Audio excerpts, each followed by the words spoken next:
Good morning, students. Welcome back to AS Mathematics classes. I am Ajit, and we are doing the chapter 5 continuity of class plus 2 NCERT Mathematics.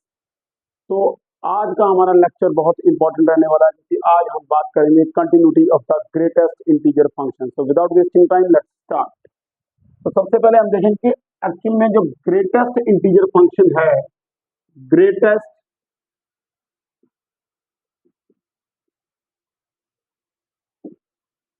Integer function, इसको step function भी कहते हैं. Step function,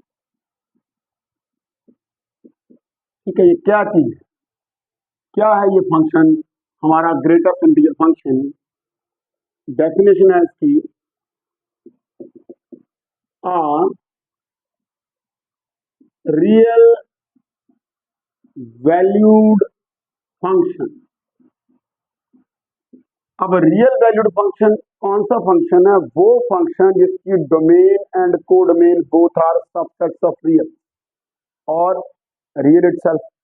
so a real valued function f, real valued function f from real to real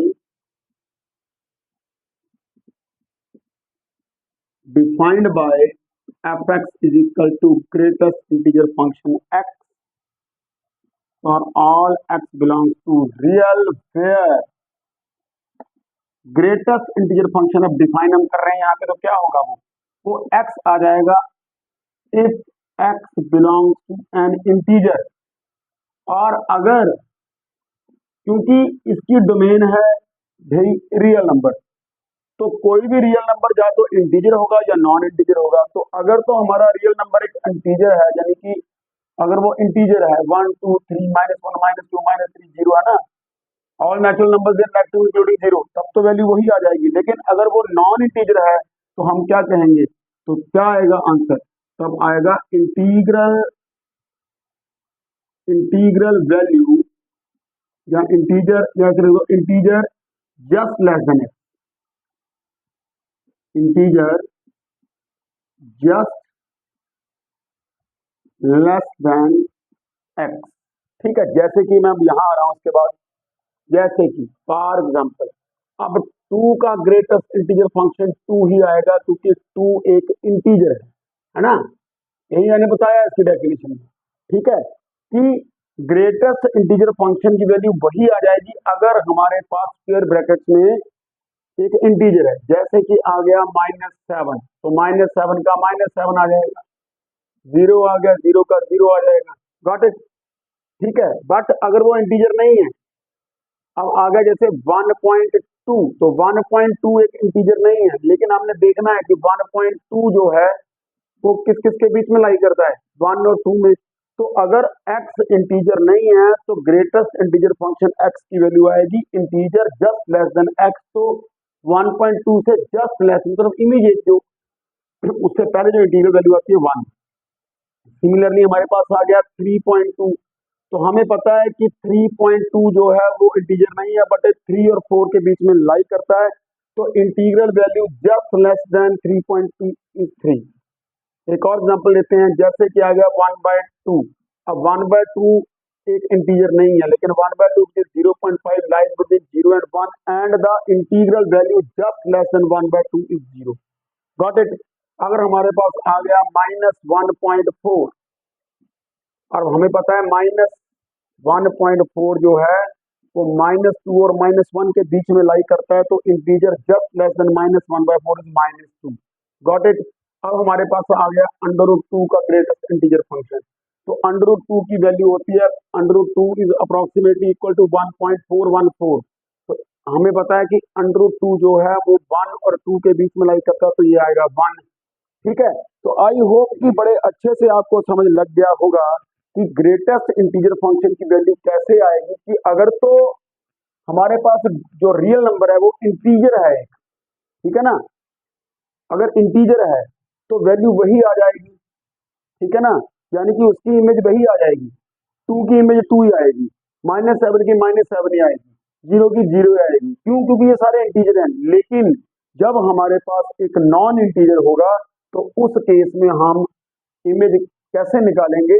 by definition कि अगर x integer नहीं है, क्योंकि real number या तो इंटीजर है या नॉन इंटीजर, यही तो पॉसिबिलिटी है। तो अगर वो इंटीजर नहीं है, जैसे 1.2, तो हमने देखना है कि 1.2 1 और 2 के बीच में लाई करता है, तो integral value just less then 1.2 is 1। Similarly 3.2 से जस्ट लेस इंटीग्रल वैल्यू 3 है, 1/2 0 भी 1/2 0 और 1 के बीच में है। ऐसे ही -1.4 का ग्रेटेस्ट इंटीजर फंक्शन वैल्यू निकाल दिया, तो -1.4 -2 और -1 के बीच में लाई करता है रियल लाइन के ऊपर, है ना।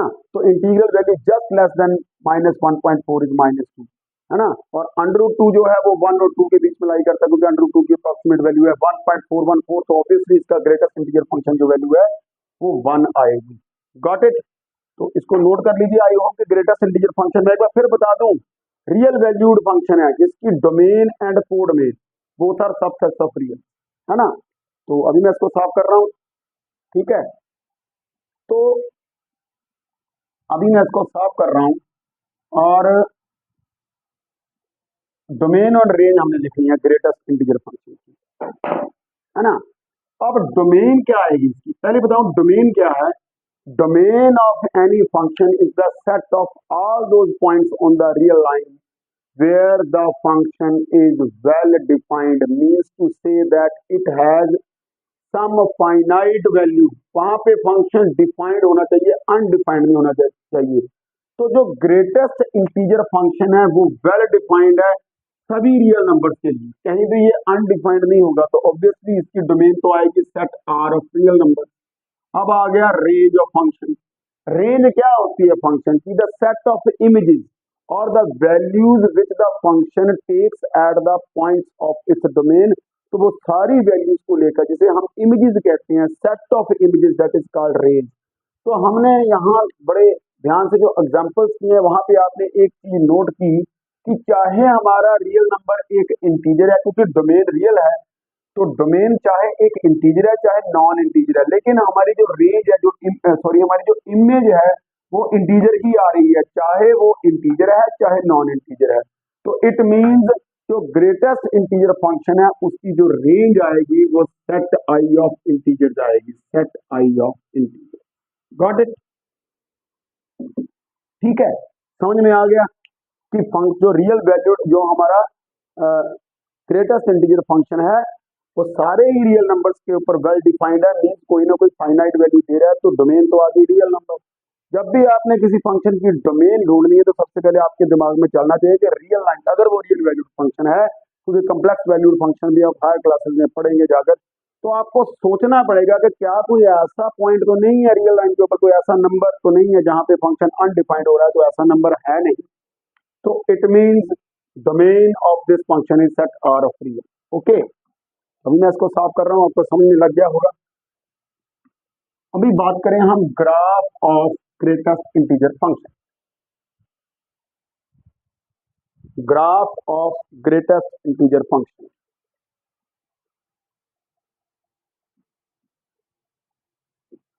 Graph of greatest integer function और स्टेप फंक्शन। तो बड़े ध्यान से आपने इसका ग्राफ देखना है, ड्रॉ करना है। तो मैं एक्सेस बना लेता हूं पहले ही, थोड़ा सा स्लिपरी है ज्यादा ना, तो आपको कंसेप्ट समझाने की कोशिश करूंगा पूरा, है ना। थोड़ा सा इधर भी एक्सटेंड कर लो।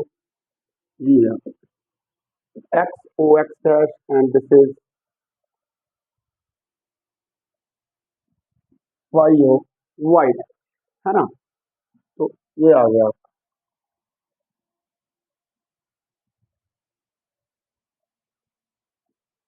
Y O Y. अब यहाँ पे हम एक कंसेप्ट यूज करेंगे। देखिए, आप कोई भी रियल नंबर लीजिए कि we know for any real number X there exists some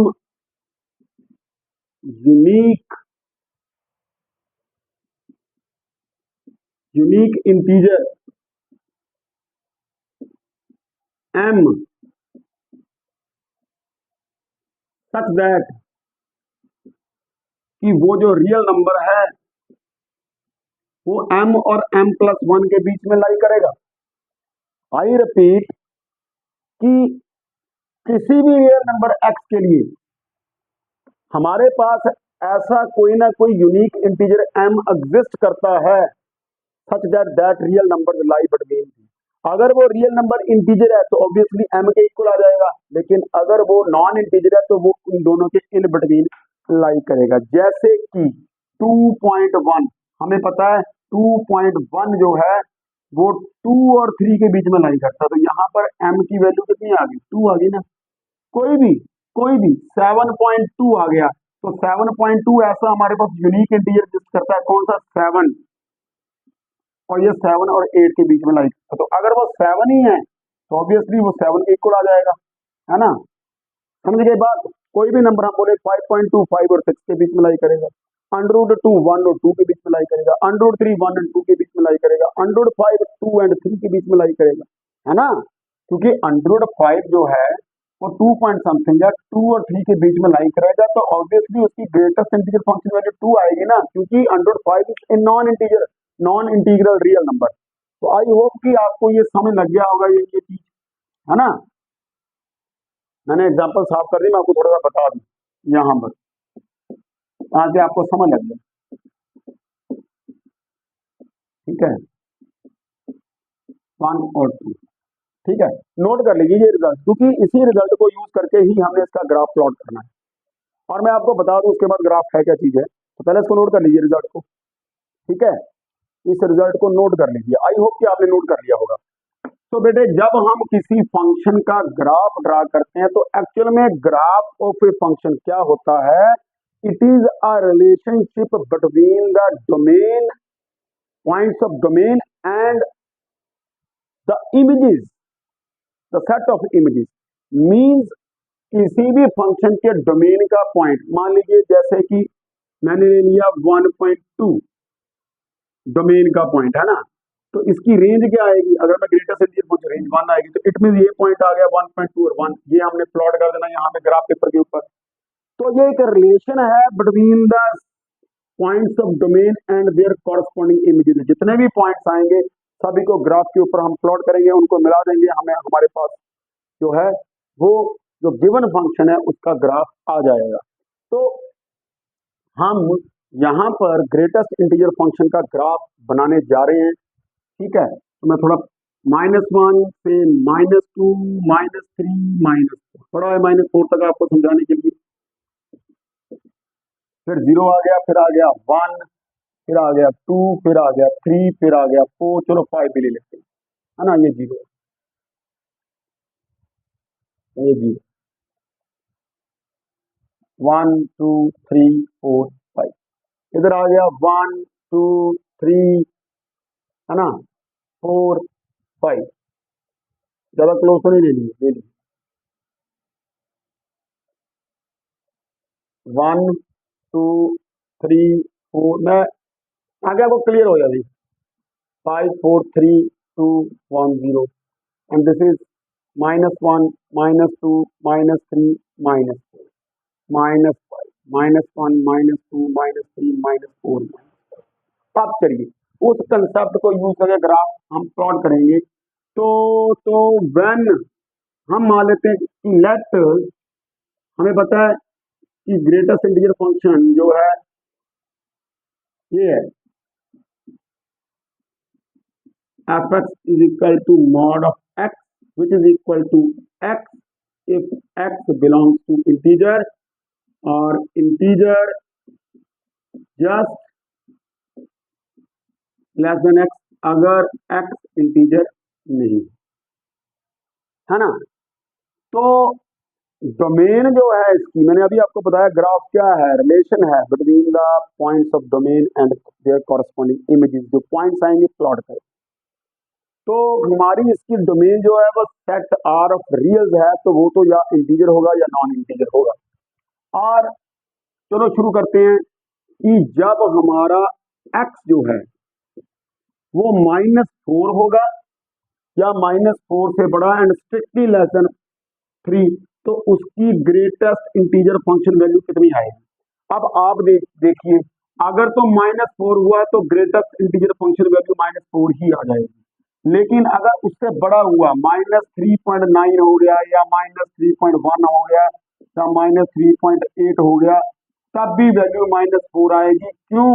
क्योंकि हमारी डेफिनेशन कहती है ग्रेटेस्ट इंटीजर फंक्शन की, तो अगर वो इंटीजर है तब तो वैल्यू वही आ जाएगी, लेकिन अगर वो नॉन इंटीजर है तो उसकी greatest integer function value that will be the integral value just less then. तो -3.9 हमें पता है वो लाई करता है बिटवीन -4 एंड -3 के बीच में, तो ऑब्वियसली इसकी ग्रेटेस्ट इंटीजर फंक्शन वैल्यू -4 आएगी।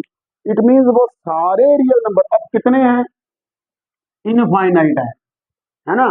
मैं आपको कहूं कि ये जो हमने सेमी क्लोज या सेमी ओपन जो इंटरवल लिखा है -4 3, तो इसके बीच में कितने रियल नंबर हैं, तो इनफाइनाइट है, और सभी की इमेज क्या आएगी, -4।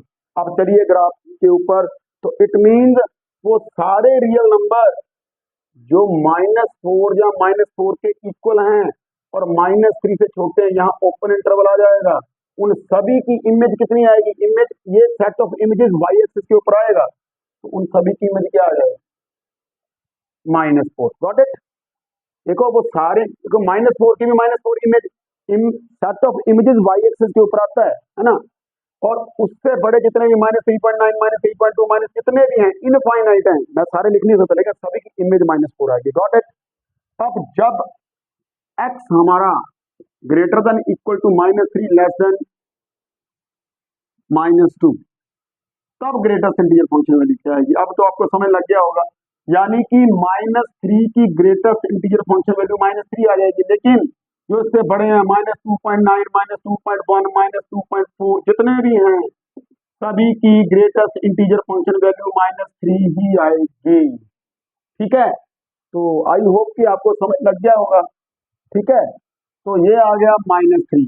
सिमिलरली अब मैं डायरेक्ट लिख रहा हूँ, वो सारे इंटीजर जो -2 या तो मैं यहाँ लिख दूं, वो सारे नंबर्स रियल नंबर्स जो -3 के इक्वल हैं और -2 से छोटे हैं, उन सभी की ग्रेटेस्ट इंटीजर फंक्शन वैल्यू कितनी आएगी, -3 आएगी, और सामने -3 है।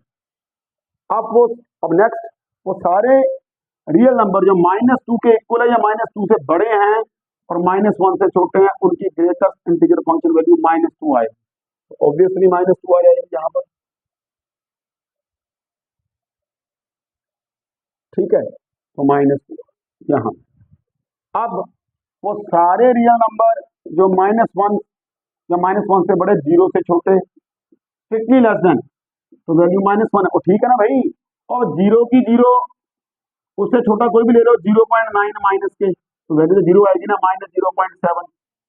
ठीक है, वैल्यू क्या आएगी, सॉरी माइनस, यहाँ पे गलत कर दिया कुछ, -1 की -1, -0.9 की -1, उससे छोटे जितने भी बड़े, सॉरी -1, है ना।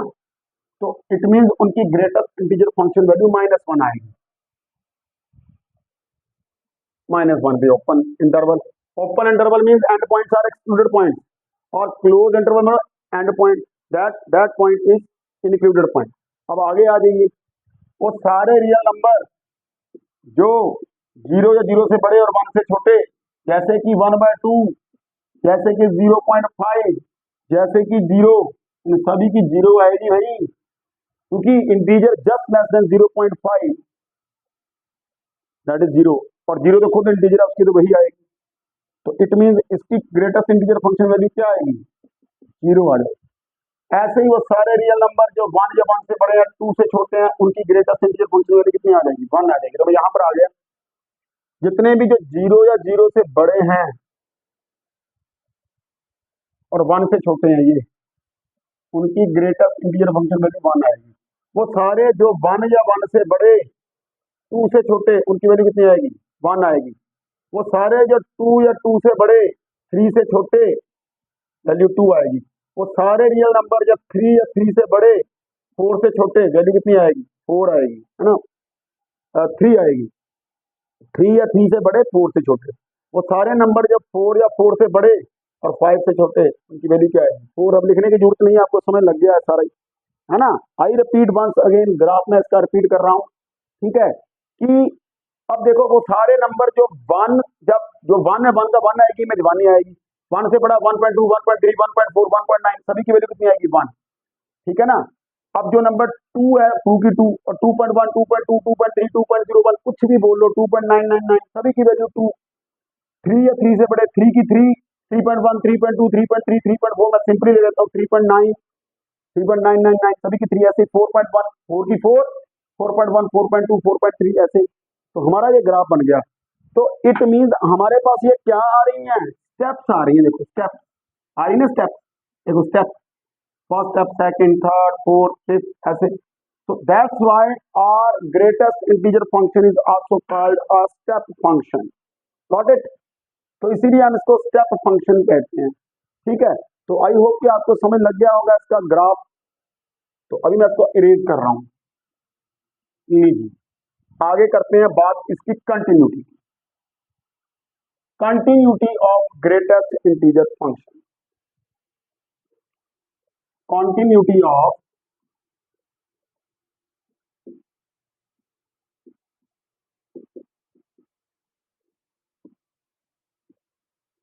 ग्रेटेस्ट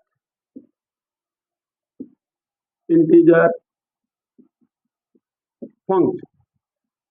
देखो जब मैंने ये कंटिन्यूटी का टॉपिक करवाया था, लेट मी सी की वीडियो चल रहा है ना जी, जब मैंने आपको कंटिन्यूटी का टॉपिक शुरू किया था, तब मैंने आपको एक चीज बताई थी कि एक्चुअल में continuity of the function means continuity of the graph of the function. तो एक्चुअल में कंटिन्यूटी ग्राफ की है ना। The function is said to be continuous at any point A of its domain if there is no break in the graph of the function। Function के graph में कोई break नहीं आनी चाहिए, वो कंटिन्यूस चलना चाहिए, है ना। और a function which is continuous at every point of its domain is said to be a continuous function। अगर मैं सिंपल लैंग्वेज में एक एक एक जनरल बात करूं तो मैं ये बात बताऊंगा कि जब हम किसी फंक्शन का ग्राफ ड्रा कर रहे हैं, अगर हमारा पेन नहीं उठा लगातार है तो कंटिन्यूस है, अगर पेन उठ गया उठ गया उठ गया, तो जहां जहां पे उठा वो पॉइंट डिसकंटिन्यूटी के पॉइंट होंगे। Got it? तो यहाँ पर ग्राफ ड्रा किया, ये यहाँ पेन उठ गया, ये यहाँ उठ गया, ये यहाँ उठ गया, क्योंकि there are 3 methods to check the continuity of the function. That first is graphical method, means आप गिवन फंक्शन का ग्राफ प्लॉट कीजिए और देखिए कि क्या वो कंटिन्यूस है, किसी पॉइंट के ऊपर टूटा तो नहीं है। But it is not possible कि एवरी टाइम हम ग्राफ ड्रा करें। Second, by idea of limit, if the limiting value of the function means the behavior of the function in the neighborhood, अगर in the neighborhood of any point A, ठीक है, अगर neighborhood में function की value very close है to the value of the function at that point, means limiting value, अगर limiting value of the function is equal to value of the function at that point, then ठीक है, then हम क्या देंगे कि function continuous है। और तीसरा है अलजेब्रा ऑफ कंटिन्यूटी, है ना, वो हर जगह पे नहीं भी लगता, लग भी जाता है, ठीक है। तो खैर अब मैं ग्राफिकल मेथड से अगर देखूं तो एक बात क्लियर है कि देखो बड़े ध्यान से कि जो इंटीजर्स हैं वहां पे at integer points graph break कर रहा है, ये देखो, बाकी जितने भी रियल हैं वहां पे कंटिन्यूस है, फिर ब्रेक हुआ इंटीजर पे, फिर 0 इंटीजर, फिर ब्रेक कर गया, फिर इंटीजर आया 1, फिर ब्रेक कर गया, फिर 2 पे ब्रेक, 3 पे ब्रेक, 4, 5, 6। इट मीन्स टू से from the graph of from the, और आपको ये भी पता चल गया कि स्टेप फंक्शन क्यों कहते हैं, तो स्टेप्स बनी हुई है इसलिए। From the graph of greatest integer function it is clear that it is discontinuous at integral point, that is the main thing. From the graph it is clear, है ना, from the graph it is clear कि integral points के ऊपर जो function है discontinuous है, क्योंकि वहां पे तो पेन उठ रहा है हमारा, वहीं पर तो पेन उठ रहा है, फिर पेन उठ रहा है ना, पेन लगातार नहीं चल रहा हमारा जो मार्कर है ना। तो यहाँ पे ग्राफ टूटा हुआ है, अगर टूटा हुआ है, इट मींस इंटीग्रल पॉइंट्स के ऊपर डिसकंटिन्यूस है। अब हम बाय आइडिया ऑफ लिमिट देखते हैं, ठीक है ना, वो भी मैं आपको बताऊंगा, तो ये आपने नोट कर लिया होगा। अब आइडिया ऑफ लिमिट से हम कंटिन्यूटी चेक करेंगे। नाउ वी नो कि जो रियल वैल्यूड फंक्शन है हमारा greatest integer function defined by F X is equal to greatest integer function X. और मैंने आपको बताया बड़ी बात कि ये एक्स के इक्वल आ जाएगा अगर तो एक्स इंटीजर है, और इंटीजर जस्ट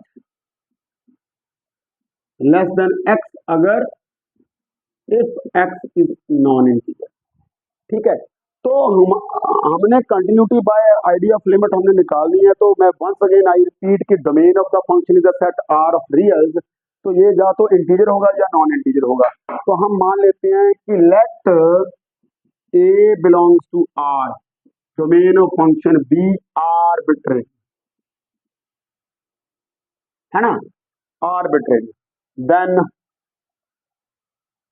ठीक है, then case number 1 real number है when A belongs to integer, है ना। तो अब देखो, अब लिमिट कब एग्जिस्ट करती है अभी, limit X tends to A exist if both left hand limit and right limit both exist and are equal.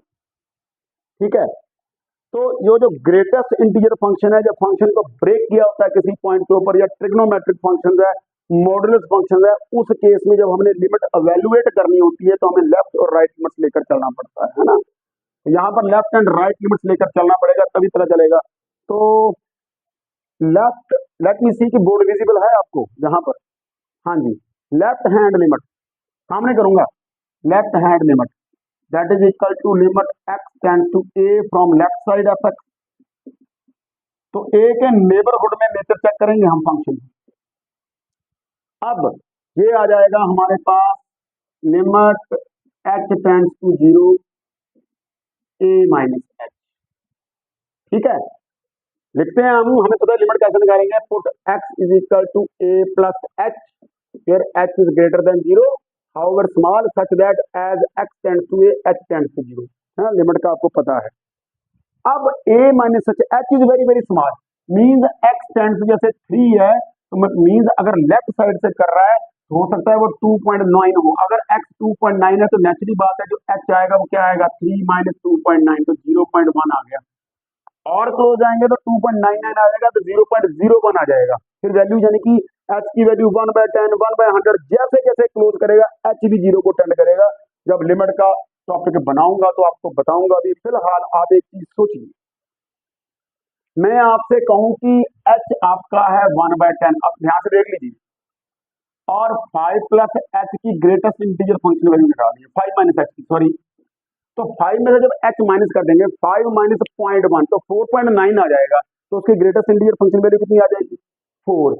ऐसे ही अगर मैं कहूँ 6 माइनस h की कितनी आएगी, तो 6 में से जब कुछ भी माइनस आ जाएगा तो वो बन जाएगा 5.9, और किसके बीच में लाई करता है, 5 और 6, तो ग्रेटेस्ट इंटीजर फंक्शन वैल्यू कितनी आएगी, 5। तो similarly greatest integer function value of a minus h आ जाएगी a minus 1। Got it? I repeat once again, let me see की वीडियो चल रही है ना जी। a माइनस एच को समझिए आप, जैसे कि 3 माइनस एच की ग्रेटेस्ट इंटीजर फंक्शन वैल्यू का मतलब ये पूछ रहा है 2 से 9 है, अगर इसकी ग्रेटेस्ट इंटीजर फंक्शन वैल्यू 2 आएगी, यानी कि 3 माइनस 1। अगर मैं कहूँ 4 माइनस एच की ग्रेटेस्ट इंटीजर फंक्शन वैल्यू, तो नेचुरल बात है 3 आएगी वो, तो a माइनस 1 आएगा। गॉट इट, है ना। तो a माइनस 1। अभी राइट हैंड लिमिट में लिख रहा हूं, है ना, right hand limit, limit x tends to a from right side of x, limit x tends to, और क्या आ जाएगा, ये आ जाएगा लिमिट h tends to 0 a plus h, let me see कि विजिबल है। हाँ जी, अब आप बताइए, अब आ गया ए प्लस एच, 3 प्लस एच की ग्रेटेस्ट इंटीजर फंक्शन वैल्यू 3 आएगी, 5 प्लस एच की भी 5 आएगी, क्योंकि एच है 0.1, तो 5.1 की कितनी होगी, 5 आएगी, तो ए प्लस एच की कितनी आ जाएगी, ए। तो left and right limits both exist कर रही हैं, पर वो इक्वल नहीं है। Left and right limit, it mean the function is discontinuous and discontinuity is a first kind, है ना, फर्स्ट काइंड की डिसकंटिन्यूटी। तो मैं यहां पर आ गया, तो it means left and right, now left hand limit is not equal to right hand limit, therefore F X, क्योंकि लेफ्ट और राइट में फंक्शन लिमिटिंग वैल्यू इसलिए कर रही है हमारी, यहाँ पर कंसाइड नहीं कर रही लेफ्ट लिमिट राइट लिमिट से, it means therefore F X is discontinuous at integral point, at all integral point, all got it।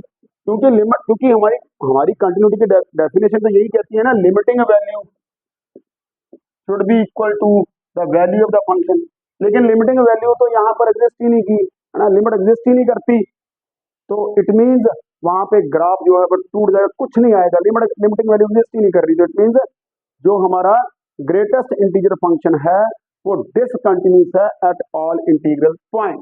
Once again let me see कि left hand limit x, a हमने डोमेन का कोई point ले लिया जो कि एक रियल नंबर है, तो जब वो इंटीजर है तब लेफ्ट लिमिट ए माइनस एच वो ए माइनस 1 के इक्वल आई, क्यों आई, बड़े डिटेल से आपको मैंने समझाया, और right limit a plus h a आई। तो हमारे पास क्लियर हो गया कि जो a is not equal to a minus 1, कभी भी नहीं हो सकता ये, है ना। तो left and right limits both exist but they are not equal, therefore greatest integer function is discontinuous at integral point. ठीक है, अब नॉन इंटीजर पे आते हैं, अब हम नॉन इंटीग्रल पॉइंट्स के ऊपर, है ना, नॉन इंटीग्रल पॉइंट्स के ऊपर आऊंगा अभी मैं, नॉन इंटीग्रल पॉइंट। तो case number 2,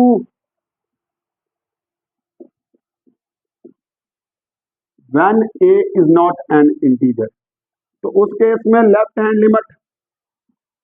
limit x tends to a from left side, ठीक है, limit x tends to 0 a minus H, है ना, a माइनस एच। अब a खुद एक इंटीजर नहीं है, मान लीजिए 2.7 है, उसमें से 0.1 माइनस भी कर देना, 2.6 आ गया, तो ग्रेटेस्ट इंटीजर फंक्शन वैल्यू वही आएगी जो 2 की आएगी, है ना, जो 2.7 की वही इसकी आएगी, तो इट मींस ये किसके, ये दोनों इक्वल हो गए। देखो दोनों, क्योंकि ए इंटीजर नहीं है भाई, देखो 2.6 की भी वही आएगी ग्रेटेस्ट इंटीजर फंक्शन वैल्यू जो कि 2.7 की आएगी, गॉट इट। अब right hand limit x tends to a from right side,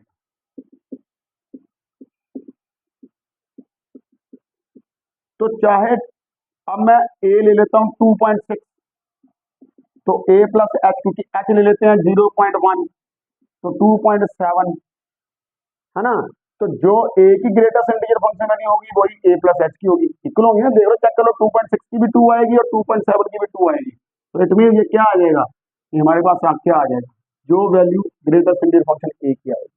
also f of a that is equal to greatest integer, therefore limit x tends to a from left side fx is equal to limit x tends to a from right side fx is equal to f of a, किसके equal है,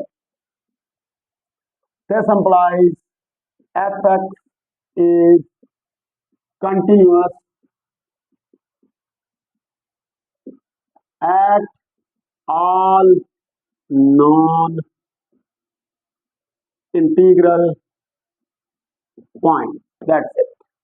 तो हम graph से भी देख रहे हैं, जहां पे नॉन इंटीजर है, ठीक है, नॉन इंटीजर है, जैसे -3, ठीक है, -3.1, -3.2, -3.3, -3.4, -3.9, सभी पे कंटिन्यूस, लेकिन यहाँ पे इंटीजर है, वहां पे ब्रेक कर रहा है ग्राफ, ब्रेक कर रहा है, तो इट मींस जो ग्रेटेस्ट इंटीजर फंक्शन है हमारा वो कंटिन्यूस है at non integral points but it is discontinuous at integral points. एक बार फिर देखिए, जब ए नॉन इंटीजर है तो जो 2.6 की ग्रेटेस्ट इंटीजर फंक्शन वैल्यू होगी वही 2.7 की होगी, जो 2.8 की होगी वही 2.7 की होगी।